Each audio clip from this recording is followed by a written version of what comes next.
The opinions, viewpoints, and beliefs presented on this program do not necessarily reflect those of the management, the affiliates and broadcast partners, or the sponsors. Listener discretion is advised.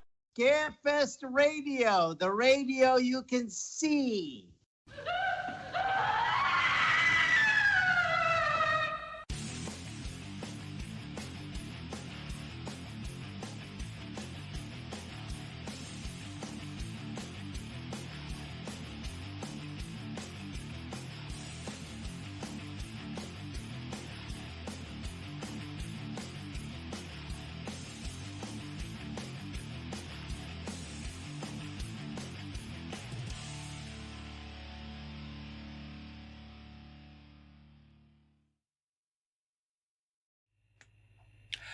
And hello, everyone, and welcome to Scarefest TV. I'm your host, Wes Forsyth, and I'm joined by a plethora of people in the room tonight. We have, go ahead and switch it over there, Christopher St. Booth, Philip Adrian Booth, and Billy Crank coming to you live from the Scarefest mobile newsroom. That's how we roll around here. That is how we roll around here. Everybody, we got some celebrity announcements to hit at the after the 30-minute mark. The Booth brothers have graciously offered to give away a bunch of stuff tonight, so we're giving away a couple of DVDs and 2 CDs, or 1 CD. I need to write that down. 1 CD. That's the soundtrack. That's the official soundtrack of. Switch them over there. They're hawking their wares, and the camera's on me. There we go. And then afterwards, they've graciously offered to do our Q&A on the Patreon project. Go to patreon.com/ScarefestRadio. If you're not already a member, join up, and you can participate in that. Guess we're about ready to go now. I just love these two. Anyway, let's see here. I'm gonna do we'll edit this out in post, but for some reason, I know what it is. It's their picture's too big. There we go. Hey, gentlemen, welcome to the show. Thank you. Thank you. Hello. So, the attached is finally a thing. And of course, I kind of busted your balls last time I talked to you because you kind of drug this one out. But no, I'm excited for you. But I do know I'm confused on the marketing of it, the trailer. By the way, everybody, we're going to play the trailer at the 15-minute mark. Take us through the history of this thing, because it started out as going to be a feature film. Yes. And then you decided to do it as a series. Yes. And now it's a series done as a feature film, if I understand the marketing right. Correct. Well, confused. You figured it out. You just said it all. It's actually much simpler than you described it. I think at first we wanted to do a feature film about people that go to an intervention group about haunted attachments, and they all have those attachments. But then we started getting bites from the network about developing it into a series. And we realized when we put out My Attachment, which was a source to get all these stories in from, we had so many stories that we thought it would make a much better paranormal documentary, because we had all these reels. At first, we only had a handful, and then we had all these incredible stories. So we decided it doesn't matter about the genre of a film or a documentary or a series anymore, because everybody knows this for our cinematic production anyway.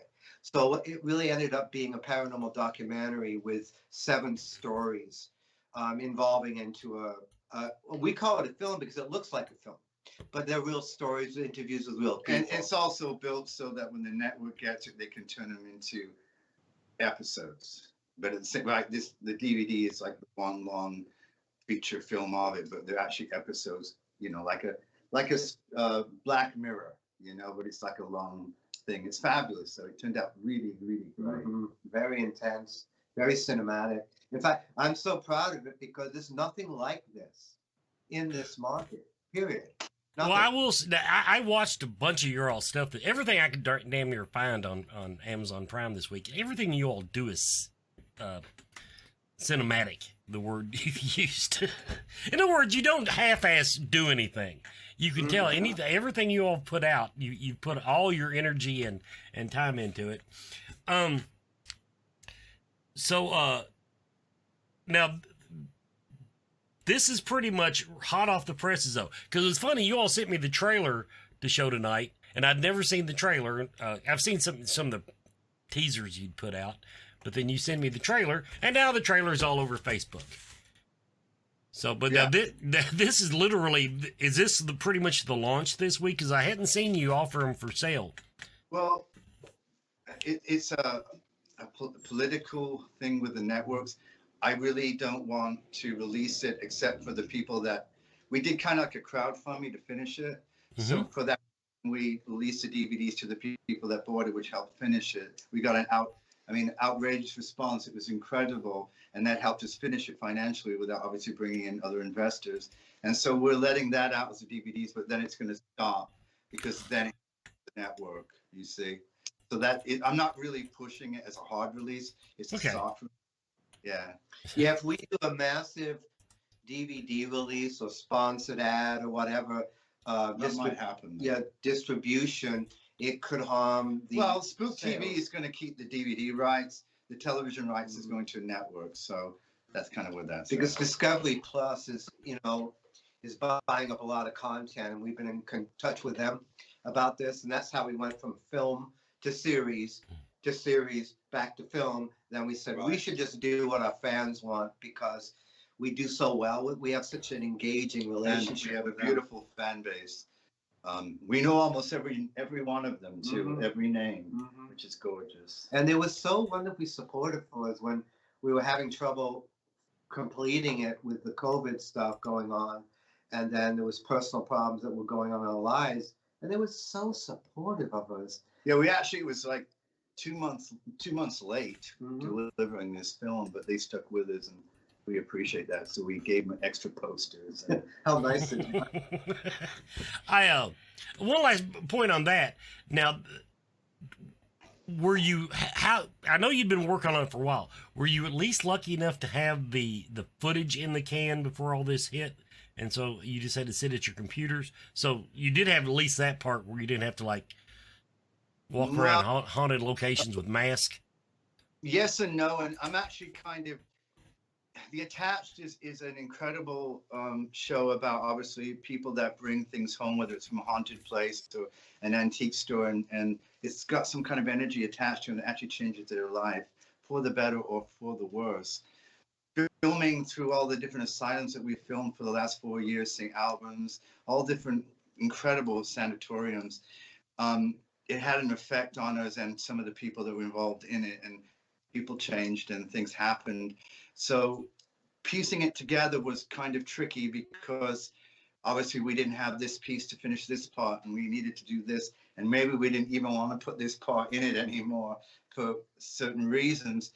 But at the very end, you kind of see a metamorphosis of Philip and I starting it, because we're being interviewed in it, because we're going there, to how we look now, which obviously I look a lot different than I did when I first started it, because I went through even a life change through this attachment show. And so in some sense, it's a very powerful metamorphosis of what actually happens when you involve yourself with attachments, because actually a lot of what happened to me was an attachment involvement.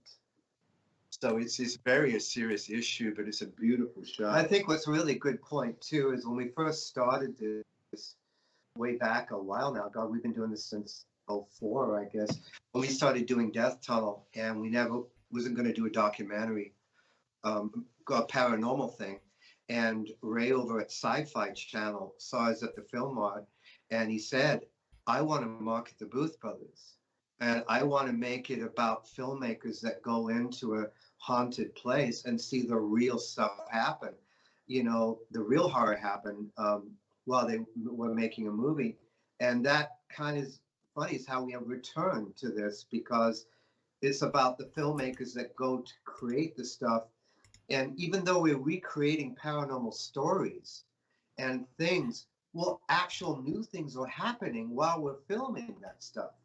Evidence is happening while we're recreating it. And it's just like we brought some stuff in the house and it made our house go crazy. And we actually turned our house into a studio and we edit here. But it actually changed things in the house. And we had to have a blessing like every other week to the house because things would move. There would be sounds. There'd be people in a bad mood. There'd be all kinds of strange vibes and energies. And Philip and I are just trying to get the show finished, but there's all this shit going on, you know? It really opened our eyes about really what attachments mean. I mean, haunted attachments, emotional and spiritual attachments. Residual, all that. From going to all these places, we must go to 8 or 9 different locations. In this show, yeah.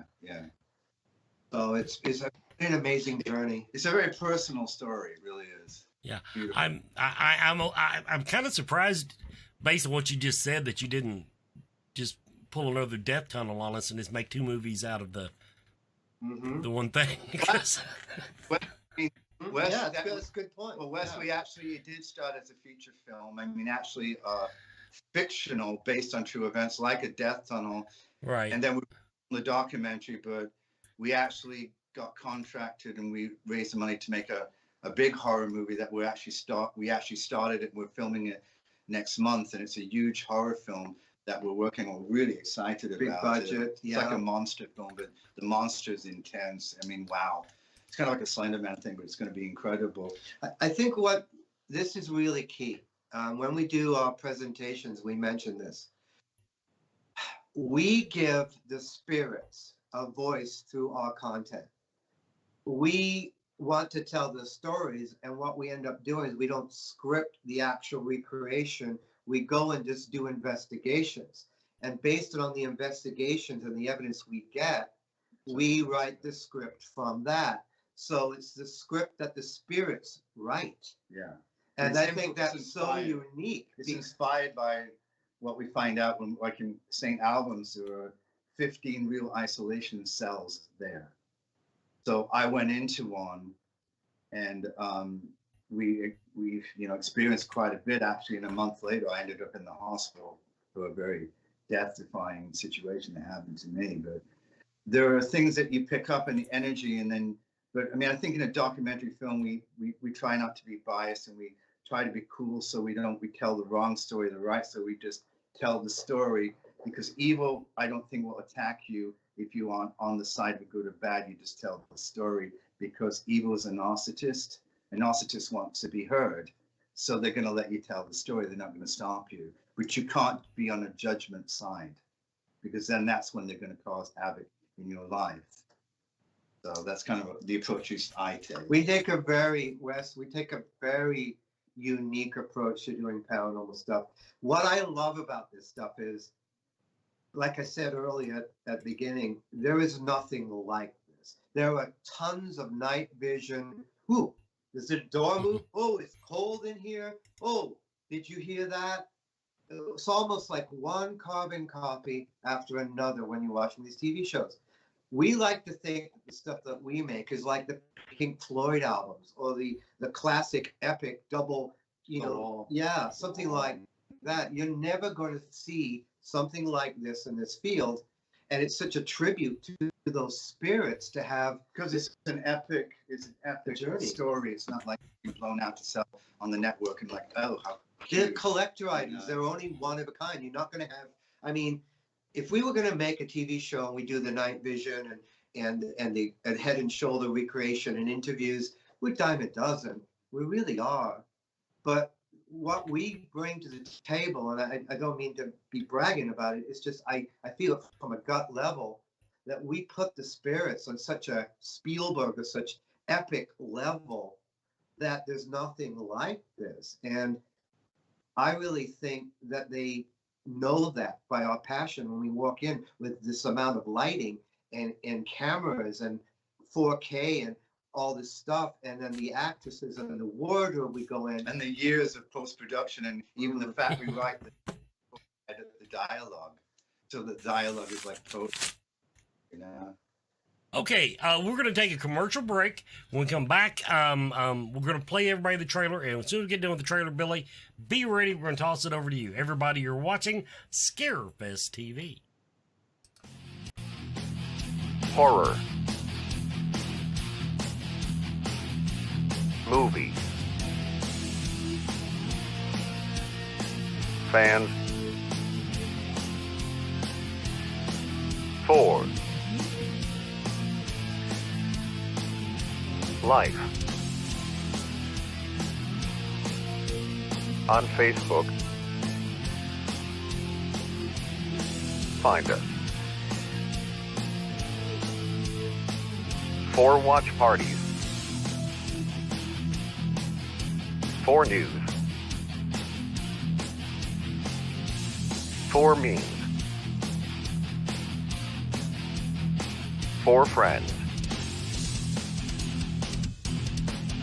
For life. Horror movie fans for life. Join us.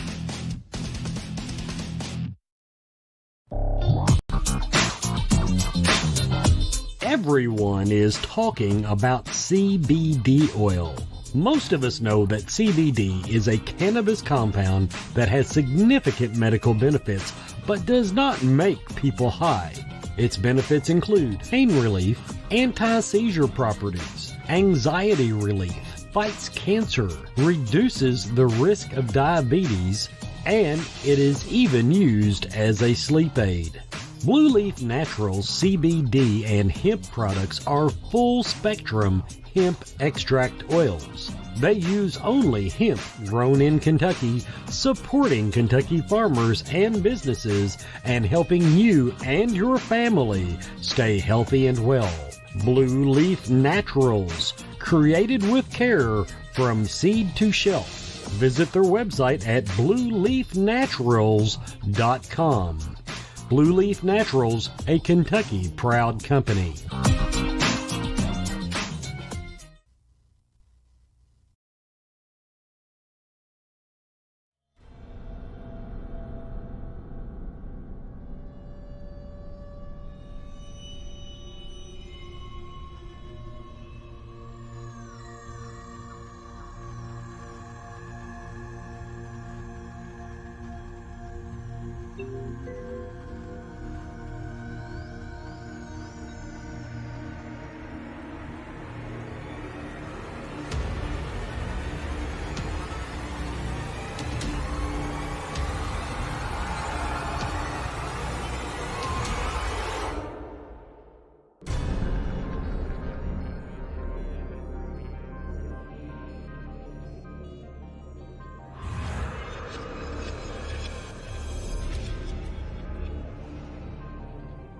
The Attached, which had these haunted objects in, started as a feature film.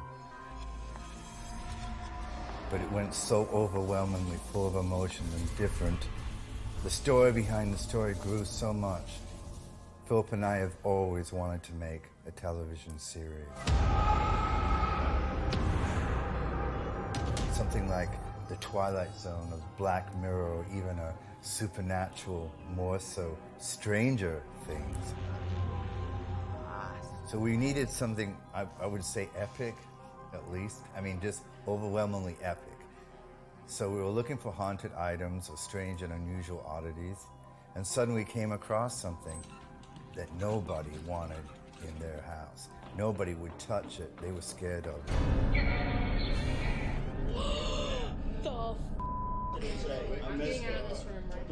And this thing was actually the real exorcism box of Annalise Michel, which is the real Emery Rose.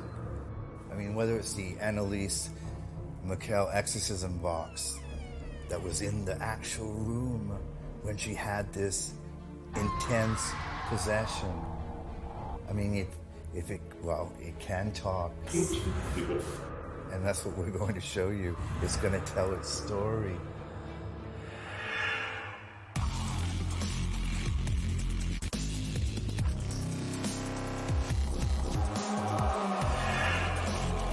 He told me it was John Wayne Gacy. I was so scared. something was pushing me away. It followed me home.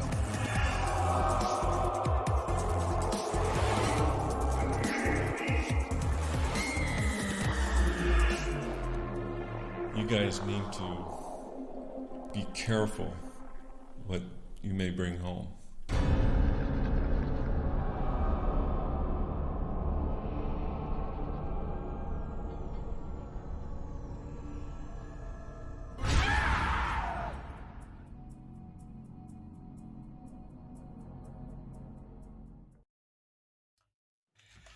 And welcome back, everybody, to Scarefest TV. Before I toss it over to Billy, we're going to do our first giveaway. Now, the way we're going to do this, because we've got 3 chat rooms going on Facebook, we're actually going to give away 1 item to each chat room.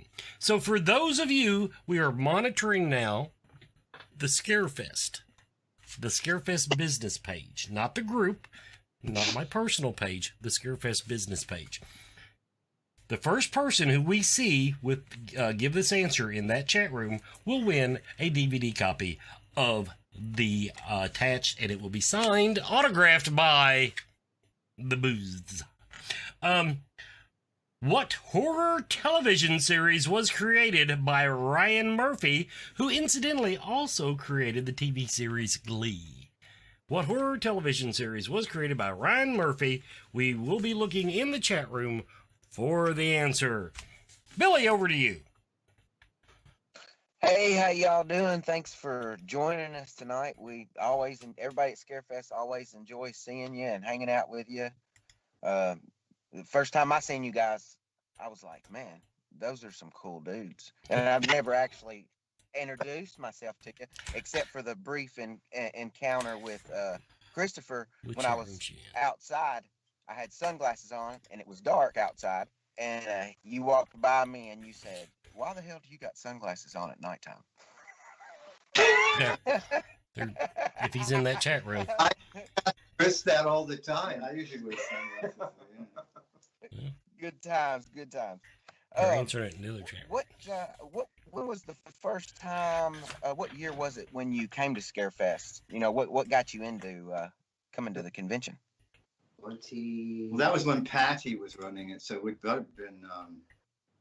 I'm thinking 08, 09. No, maybe 2010, maybe. Oh, it was 2010, I think. Yeah. Yeah, 2010. It's hard to remember 15 minutes ago. Never mind years. So. Right on. Yeah, we have Ghost Adventures were there. Remember? Yeah. And that was funny. Yeah, it was 2010. 2010, I think. Yeah. Right on. Well, what's your fondest Scarefest memory? You mean who or what? So many to choose from, huh? My fondest is meeting all the beautiful people, because everyone at Scarefest is truly so beautiful and so down to earth and very, just cordial and inviting. Just like they'll give you the shirt off your back, and that's gorgeous about Scarefest. There's such beautiful people, and it's such a strong connection. And it's one of our favorite shows that we do every year. It was really sad that last year it got canceled because of COVID, but we're looking to this year. So I think just the people, the fans, is my favorite memory. It's a lot of fun meeting the celebrities, the stars. I remember all those people and them coming up and being so down to earth and talking to us. A lot of these horror legends we grew up as kids, watching. So that to me was always fun. Tony Todd, I remember partying with Tony. Mm-hmm. Remember that? Yeah, Todd took over he was passed out in the bed. He passed out in my hotel room, yeah. And when we were kids, he was a nice guy. He's a great guy. Great chap. We were kids, and we were always so scared, say Candyman. I'm like, you say it, 3 times it? Yeah, Candyman.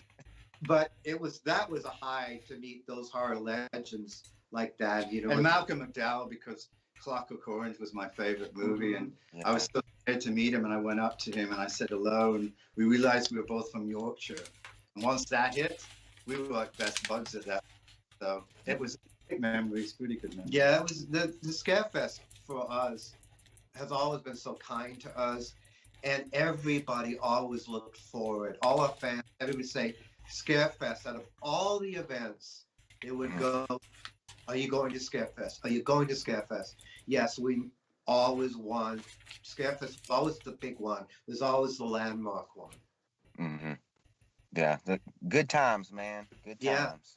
Yeah, I hold a lot of memories dear to my heart, hanging out there and meeting all the people and being able to connect with celebrities and on a different level. You know what I'm saying?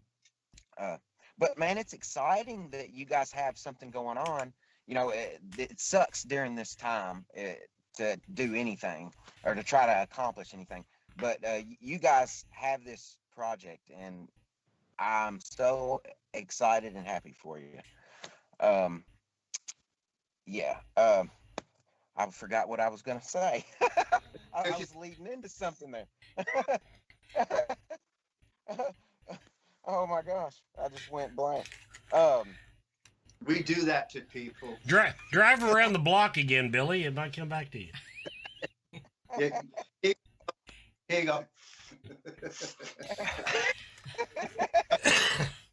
Billy, your drug dealer will be there very shortly, okay? Yeah, I mean, I've been waiting here, you know, it's you know, you got to do what you got to do. But no, I'm really excited for you to have this going on. You know, it's great, and I'm happy for you, and I'm going to pass it right back over to Wes. Okay, we think we have a winner. Come to find out, our software is not as dependable as we thought it was. But the first person that I saw posted, other than Nicole Griffith, who is not eligible because you're Nicole Griffith, was Jason Wilkerson. I'm not even sure what chat room. That's a problem. We're having trouble sorting out which chat room people are in. So we're going to give it to Jason Wilkerson, and next time we will make it clear it's open. Oh, and the answer was American Horror Story, by the way. American Horror Story. So, Jason Wilkerson, you are the winner. We'll figure out how to get the two of them and get you in touch with them. And, yeah, we're going to take a commercial break. Be right back.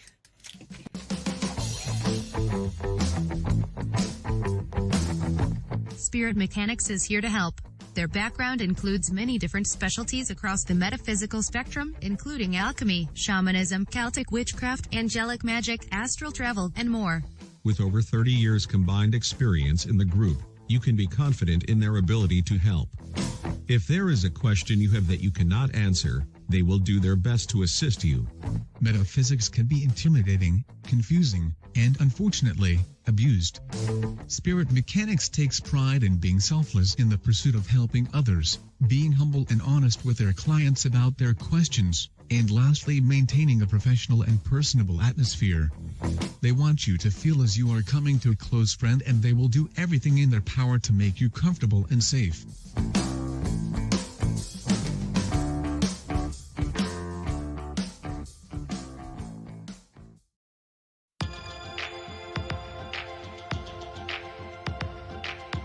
TellMeTarot.com.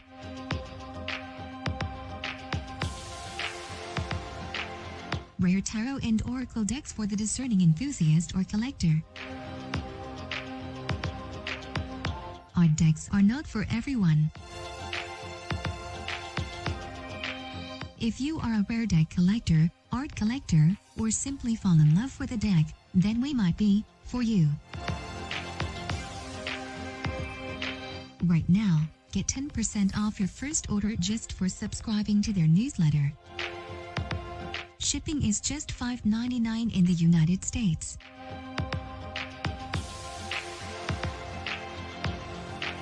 TellMeTarot.com.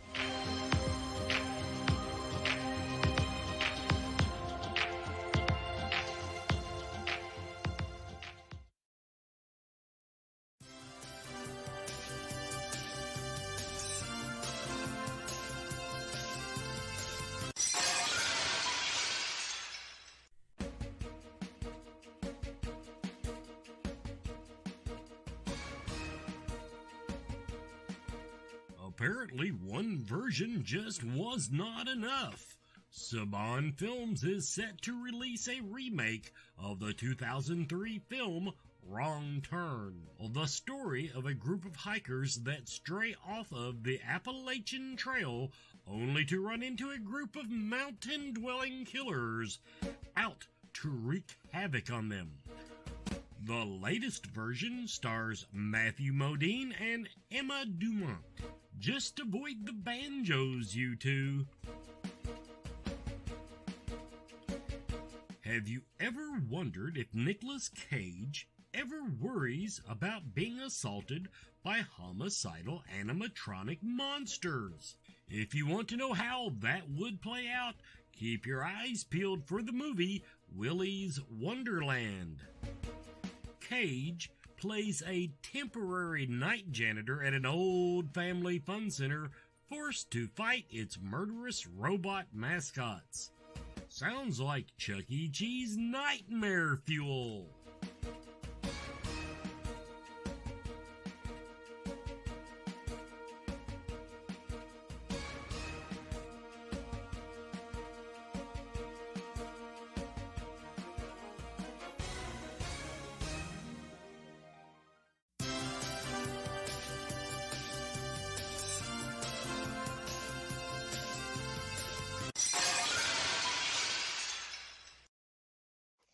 And welcome back, everybody, to Scarefest TV. We're going to do our announcements here in just a minute.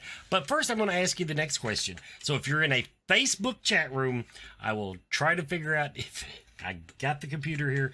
So any of the three chat rooms, my personal page, the Scarefest page, or the group page, it should work. This is one for you aficionados.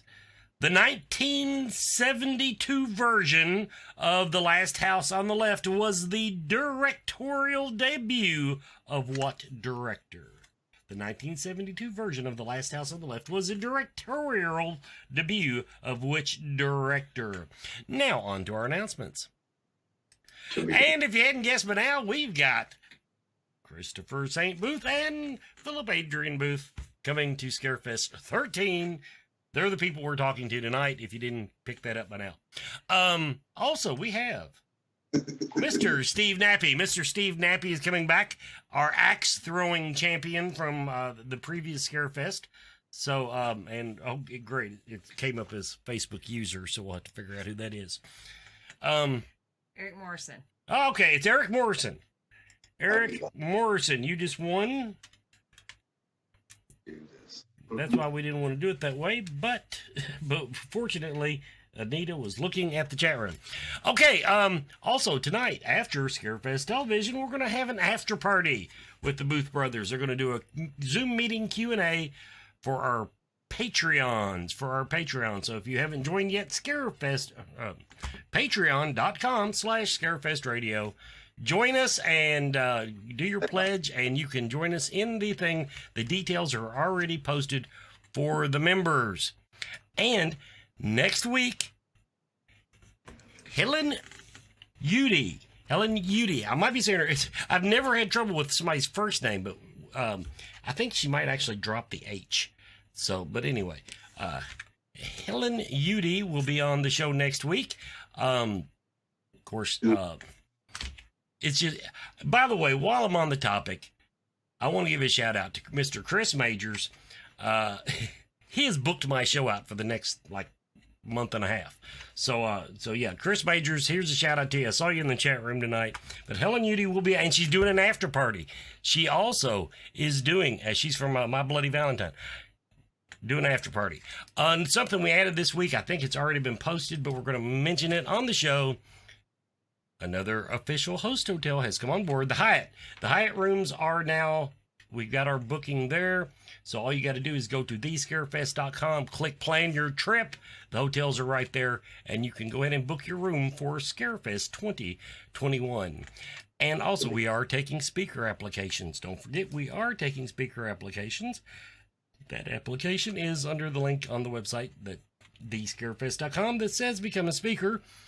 And the Central Kentucky Mystical Market for February has been canceled due to COVID restrictions and for your safety and ours. So we're trying to get that back in the next month or so. But Mystical Market is officially canceled. And finally, I want to mention the Scarefest gift shop over at scarefestradio.com. The Scarefest gift shop, we now have some Scarefest TV merchandise. We have a little bit of Scarefest TV merchandise, so if you want to support the show, head on over yonder, pick you up a hat, t-shirt, that kind of stuff. But we're getting a pretty good selection of that and the Scarefest Lost Year for last year, that merchandise. Okay, boys. There's just a lot of moving parts around here. As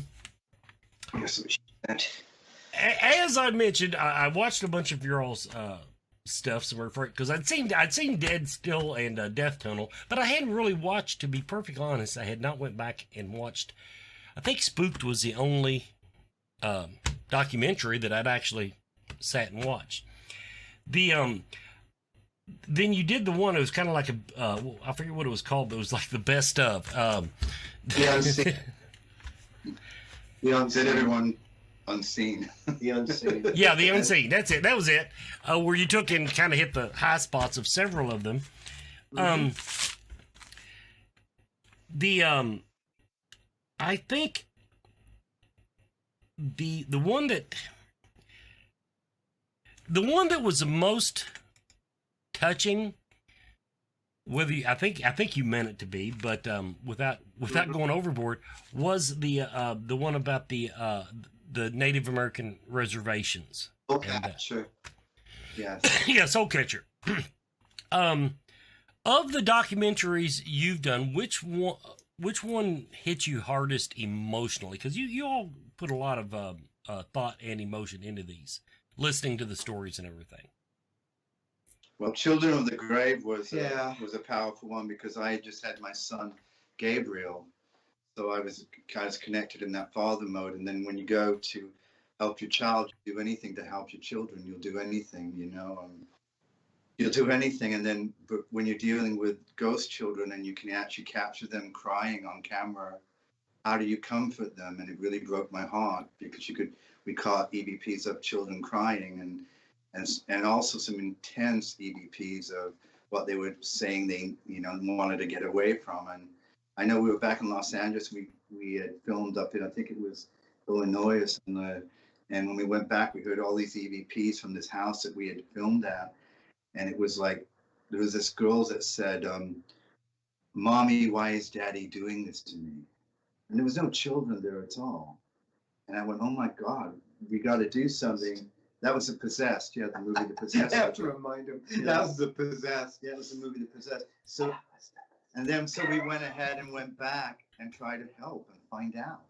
And that one was very, very overwhelming for me. You see, the thing is, Wes and Billy and everybody, we're blessed with, I think,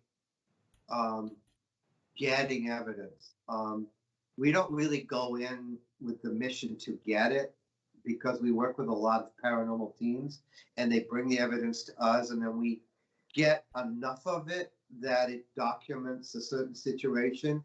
But like I was saying, like with the attached to a news show or anything else, when we go there to film it based on the evidence we've already gotten, we end up getting new evidence while recreating the evidence and not the evidence, but the recreations.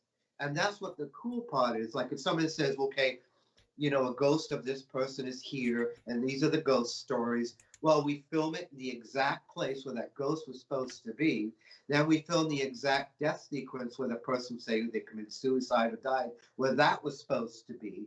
And then we end up getting evidence while we're shooting that like a supernatural detective that ends up adding a third party scenario to it. Like, I love to share this story with you guys. A lot of people don't know this.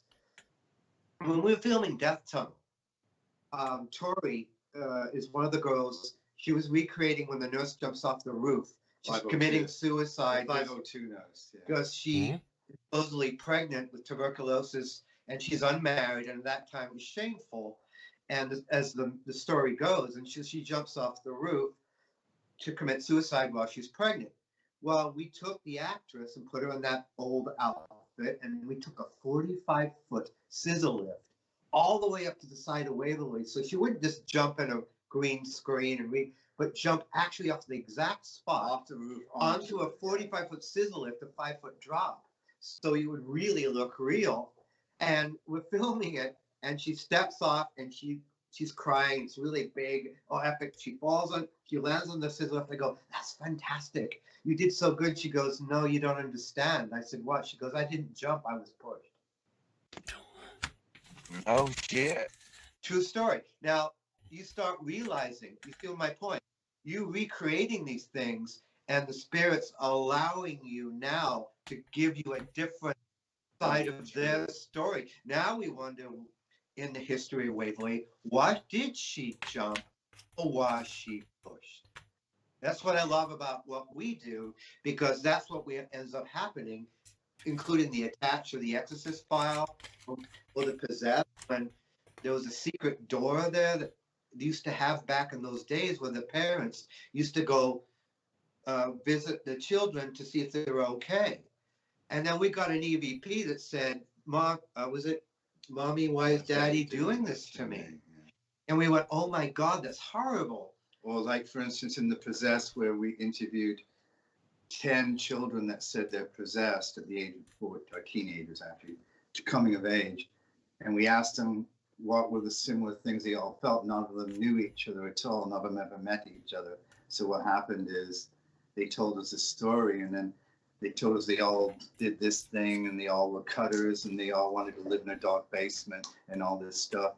But they all said this really weird thing, and none of them met each other or knew each other. They said, when I feel like I want to hurt somebody or hurt myself, I heard the sound of a marching army, the sound of drums, the sound of trumpets. Now, this is so strange, but what was really strange is I recognized it, and it was in the diary in 1949 of The Exorcist, that when Ronald was possessed and devil entered him, he heard the sound of a marching army, the sound of drums, the sound of a trumpet. That was written in 1949, and these same teenagers in 2009 that we interviewed. It's like if you're a paranormal investigator, that's scary. Yeah, you go there and you start talking, you dig up the energy, you stir up the spirit energy. Well, the difference is when we go there and we create this stuff, we end up getting it implanted into our films. Like in Death Tunnel, there's a scene where she's on a bed and she's just reacting, and we have a soundman that keeps constantly saying, what part of quiet don't you understand? He was always on the sound. You could drop a pin and he would say, shush, Well, here I am editing the film, and it sounds like this huge loud drag across the thing, and nobody reacts to it. Nobody says anything. And it's like this iron bed being dragged across there, and yet nobody reacts. It's like the film is like capturing the evidence in it while we're shooting it. And that's just a whole new show in itself. It's a whole new Anyway, concept. So the question was, what's the most one? It would probably be the Attached. Well, I mean, it was, I'm just afraid you guys will have to start giving the ghost screen credit after that one story. Everybody, we're going to take a quick commercial break. We'll be right back. I tell you what, before we go commercial break, though, for the CD, teenager Charlie Brewster thinks that his new next-door neighbor is a vampire in this 1985 film that was later made in 2011. Charlie Brewster thinks his new next-door neighbor is a vampire in this 1985 film. What is the name of the film?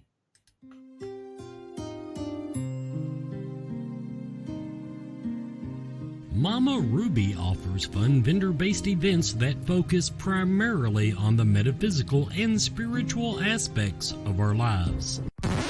Well, 2020 didn't go as planned, to say the least. Since Mama Ruby's can't bring the vendors to you in person, they still encourage you to support them online.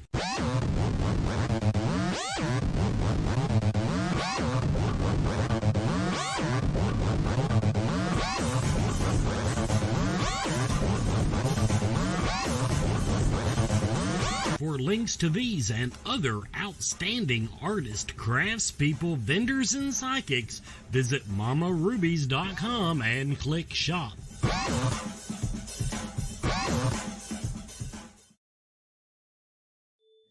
Come visit the Universal Energy Expo, May 1st and 2nd at the Northern Kentucky Convention Center. Meet special guests Shaman Coyote Chris Sutton and Psychic Southern Gypsies. Over 100 readers, healers, and vendors. Admission also includes door prizes, workshops, and all seminars. The Universal Energy Expo. Come curious, leave enlightened.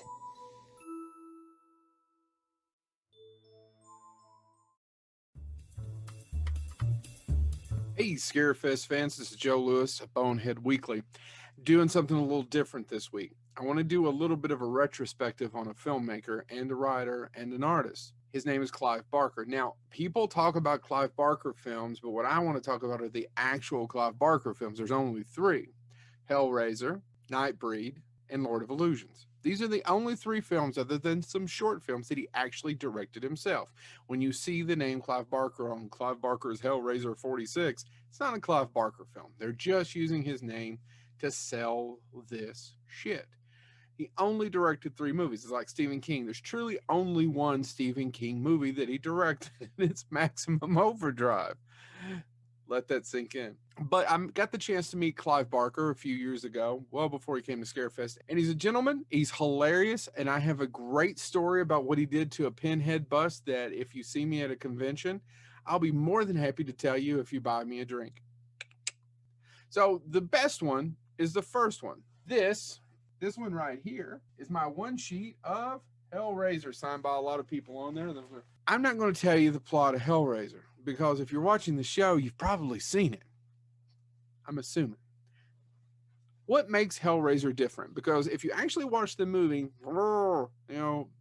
opens up a box, creepy Uncle Frank, mom's having sex with him. He's apparently got and can get the job done. She's willing to kill people to get his skin back to get the job done. And these Cenobites come after Frank to drag him back to hell.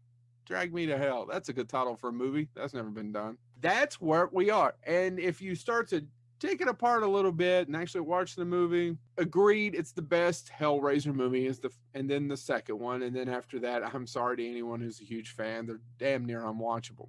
I enjoy Hellraiser.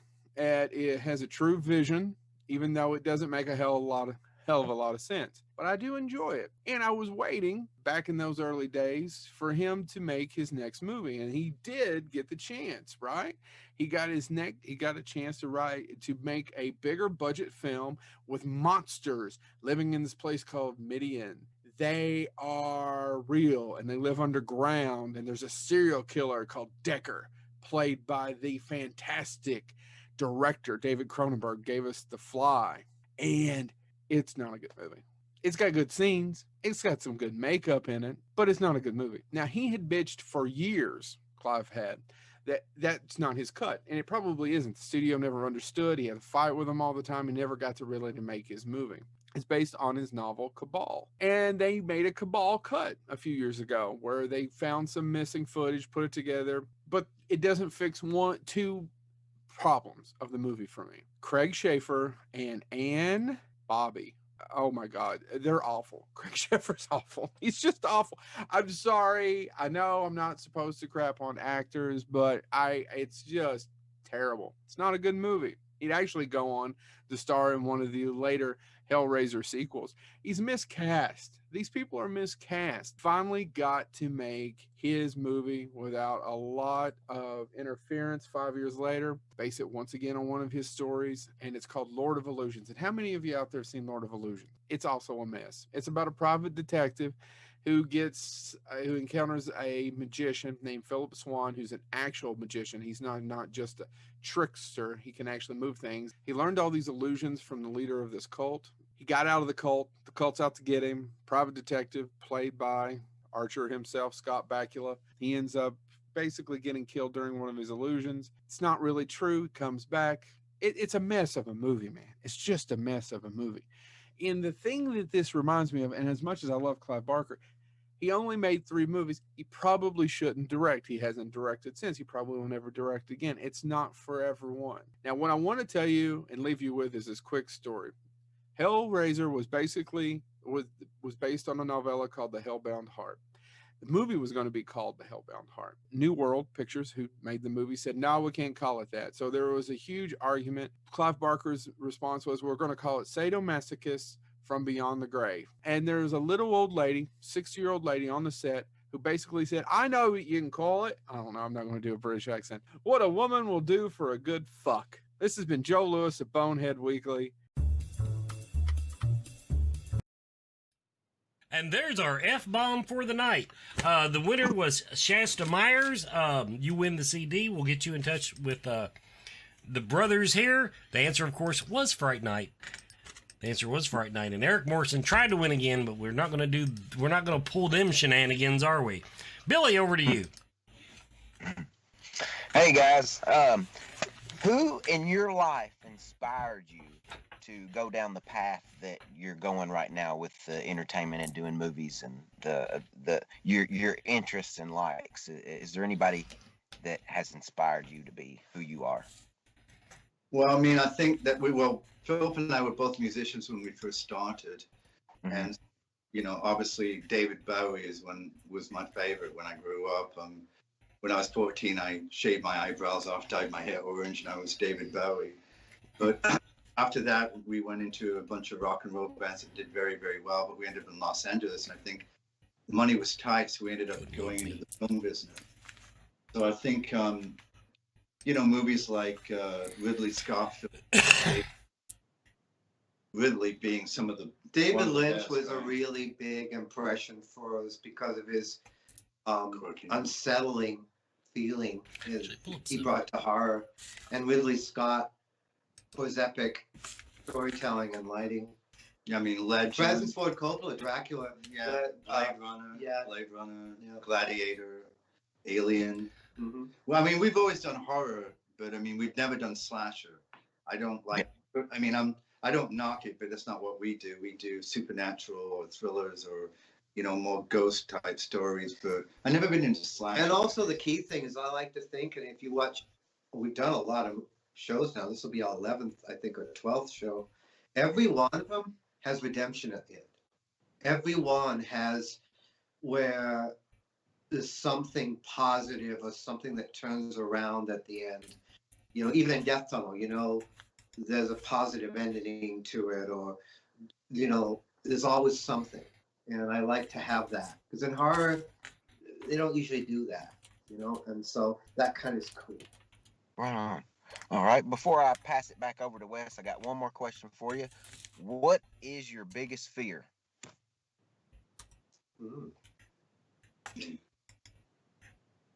That the world stays on the path that it's on, maybe, because it needs to be positive. I mean, I don't know necessarily, I'm not that old, but the 60s were freedom and beautiful, and the 70s were cool, and the 80s were great music, and the 90s was cool, and now here we are. It's like, you know, so I think my biggest fear is that the world won't change the path that it's on, which I think it is. I think it would be the division in our country, without getting political, that we should forget about red, blue, Dem, Republican, just realize we're all humans.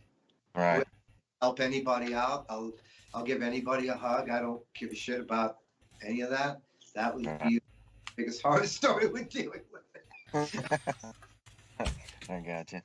All right. Well, thanks for joining us tonight. We've enjoyed having you, and I'm glad to see that you guys are having this project and being creative.